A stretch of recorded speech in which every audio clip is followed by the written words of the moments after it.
बिहार की प्रतिभा का लोहा दुनिया मानती है। हम अन्य लोगों के तरह हमारा नेचर नहीं है। बीजेपी 9 साल के नरेंद्र मोदी जी के 2 करोड़ सालाना नौकरी का पहले हिसाब दे 85,000 लाख हजार करोड़ रुपया आरबीआई के जो छपे वो आरबीआई बैंक में नहीं गए, उसका जवाब दे दो।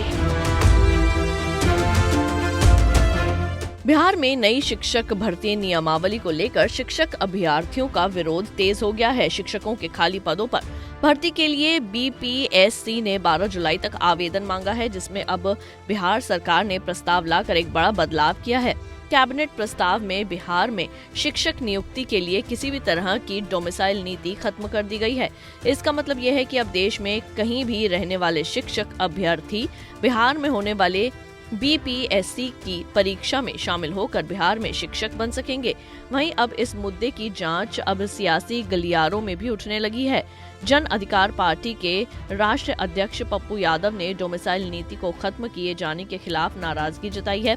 पप्पू यादव ने कहा है, ये बिहारी युवाओं का अपमान है। डोमिसाइल नीति को लागू किए जाने की मांग को लेकर जन अधिकार पार्टी राज्य भर में 5 जुलाई को धरना देगी। बिहार की प्रतिभा का लोहा दुनिया मानती है। नहीं, आर्यभट्ट नहीं, नालंदा, विक्रमशिला, अभी आईटी और आईएम, भले ही हम गरीब हैं, भले ही सब कुछ है संख्या, लेकिन जब टॉप की बात करेंगे देखेंगे तो अभी भी कम ही संख्या में हम नंबर 1 होते हैं। तो इसीलिए यह कहना कि साइंस और मैथ में के कारण ऐसा निर्णय लिया गया है, तो ये तो भाई मेरे ख्याल से ये स्वीकार नहीं। तीसरी चीज, मैं इस पक्ष में हूं कि आप किसी भी परिस्थिति में 90% नौकरी, हर नौकरी में हमें बिहार का अधिकार चाहिए, बिहार के बच्चे चाहिए, बिहार के खून चाहिए। इसमें कोई समझौता हम और हमारी पार्टी नहीं करेगी। हम आप 10% बाहरी को 5% दे दीजिए, बाहरी नहीं कहेंगे, वो भी हिंदुस्तान के लोग। हम अन्य लोगों के तरह हमारा नेचर नहीं है, लेकिन 90% पर कोई कंप्रोमाइज करने की जरूरत नहीं है। मैं बहुत क्लियर हूं इस मामले में, और मैं हर परिस्थिति में मैं विद्यार्थी की बात नहीं करूंगा। विद्यार्थी जी एक एग्रेशन में जाना उनके लिए सही नहीं है। इस दौरान पप्पू यादव बीजेपी पर जमकर निशाना साधते नजर आए। कहा, बीजेपी से 17 साल तक नीतीश कुमार के साथ रही, तब वो क्या कर रही थी? बीजेपी पहले नरेंद्र मोदी सरकार के प्रति साल 2 करोड़ की नौकरी का हिसाब दें।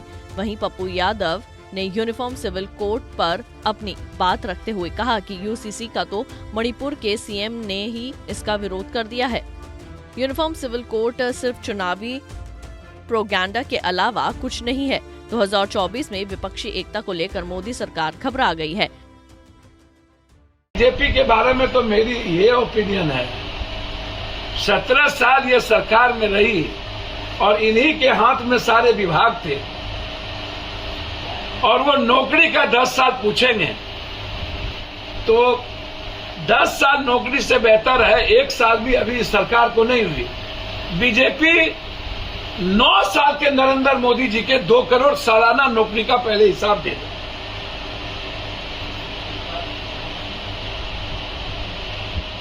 85,000 लाख हजार करोड़ रुपया आरबीआई के जो छपे वो आरबीआई बैंक में नहीं गए, उसका जवाब दे दो। किसानों के आंदोलन को वापस लेने के बाद निर्णय नहीं लिया, उसका जवाब दे दे। आपको बता दें कि यूनिफॉर्म सिविल कोड का मतलब है समान नागरिक संहिता, यानी कि भारत में रहने वाले नागरिक के लिए एक समान कानून हो, चाहे वह किसी भी धर्म या जाति का क्यों न हो, जो सभी पंथ के लोगों के लिए विवाह, तलाक, संपत्ति के बंटवारे, बच्चा गोद लेने जैसे मामलों में एक समान नियम होंगे। वहीं इस मामले को लेकर अब राजनीतिक बयानबाजी भी खूब हो रही है। पंजाब केसरी टीवी के लिए पटना से संजीव कुमार की रिपोर्ट।